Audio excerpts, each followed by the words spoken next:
Numbers, history, action, things, stats. That's Jesus Christ, we're back again. Because these two fucking idiots, their literal last two brain cells are ding-dong ditching themselves. So these two non-authors here, one dude writes game annals, is talking basically about how to write fucking books that men like. Keep in mind, they don't really write traditional books that have narrative stories. So as somebody who has published multiple mangas and graphic novels, let's talk about this. It opens with that beautiful fucking one-liner right there. Let me go back to it. Action, history, things, and stats is what turns men on. In my 30 plus years of living, let me tell you something, boys.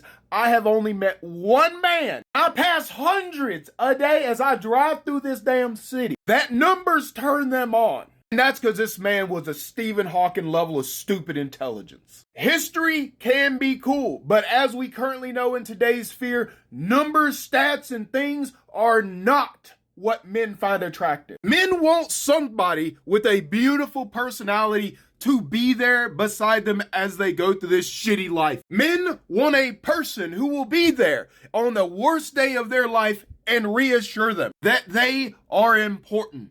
Men want a partner when they're stressing the hell out, will literally give their snoot a poke and then make jokes on them about it. Men do like things. As a man, I like things. I like my Cypher plush. I love my shiny new printer. I love my whole ass big stack of books that I wrote. But you know what men don't care about? Men don't give a shit about reading paragraph after paragraph after paragraph about how a main character's thinking of a strategy. Men want to read about somebody titty flipping a fae, insulting them, getting their head blown off, regrowing it, and then fist fighting said fae. But for real, from a writing standpoint, what I think they are confusing is the fact men love to see the display of intelligence in combat. Like, guess what? In Game of Thrones Season 8, when they were doing that whole strategy thing, you know how many men gave a shit? Not a lot of men cared, because guess what? When they were watching that planning scene, they were like, wow, that sounds really dumb. And then they got to see it in execution. And then a lot of men were like, yeah, that was kind of dumb. But I think everyone kind of thought it was dumb.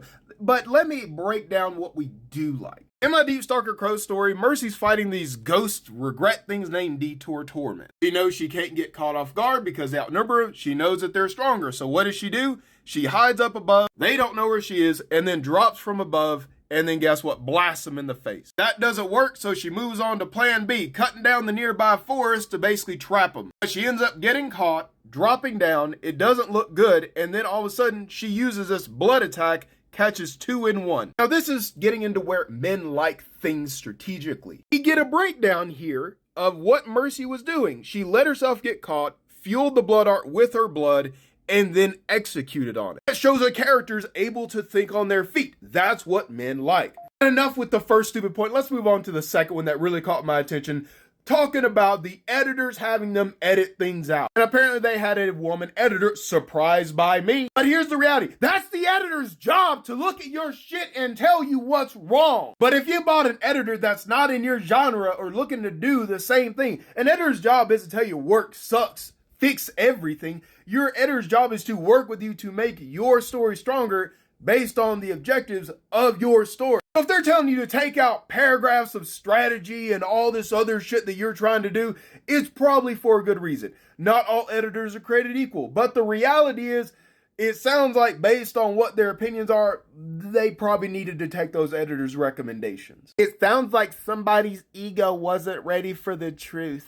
But yeah, calling women females is kind of fucking weird. You know why? Because in the mating manual that I'm building, do you know what I refer to non-sentient species as? Male and female. These are kobolds. I refer to them as female and male. But yet, whenever I refer to a sentient race like humans, dwarves, orcs, and elves, I use women and men. Because the person who did the original video is right. That is kind of a weird term to use for a human female. They're called women. We don't call dogs women. We call them female dogs. Or I got a girl dog. And the last 2 points I want to bring up is the fact that they believe that political messaging is now in media. And you're apparently talking about Star Wars and Harry Potter, two of one of the most political things that we've had in modern major media. I hate to tell you, Almost every story with a narrative has a theme in it, and a theme that talks about things. And they're usually political, social, cultural. Like if you have a government in your story and your character is taking some kind of action against them, like in The Devil's Deal, where the government sets up policies that hurt the common man, that forces Yuso to basically become almost homeless after his injury. He can't get a job because the government says we want to have certifications on things like servers.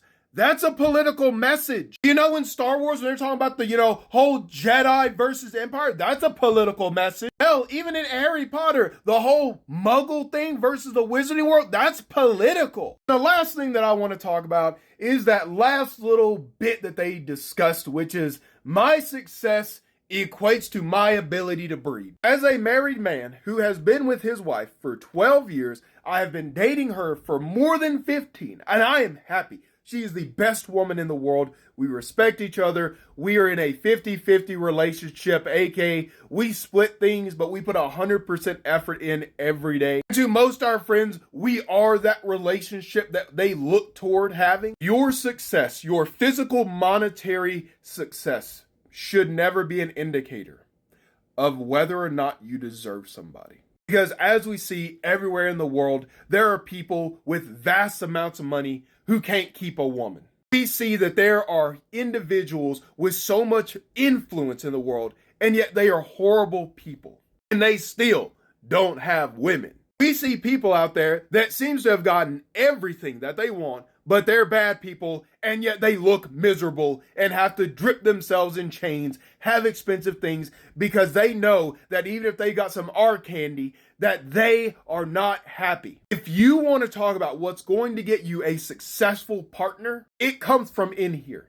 It comes from being a good individual, from being a decent human being, from being willing to listen to your partner's needs and be there for them emotionally. Money, influence, and power may get you into that front door, but it's what you got inside that's actually going to make that relationship worthwhile. So yeah, that was a longer video, but if you like it, there's one more that she did that I will happily react to if y'all like it. But don't forget to grab a copy of The Devil's Deal and Night of Slaughter series. It would really help out a lot as I'm trying to sell all of these by the end of the month. God, when are podcasts going to require a certification? As before, go check out the author's original video, and if they have a book available, go check it out.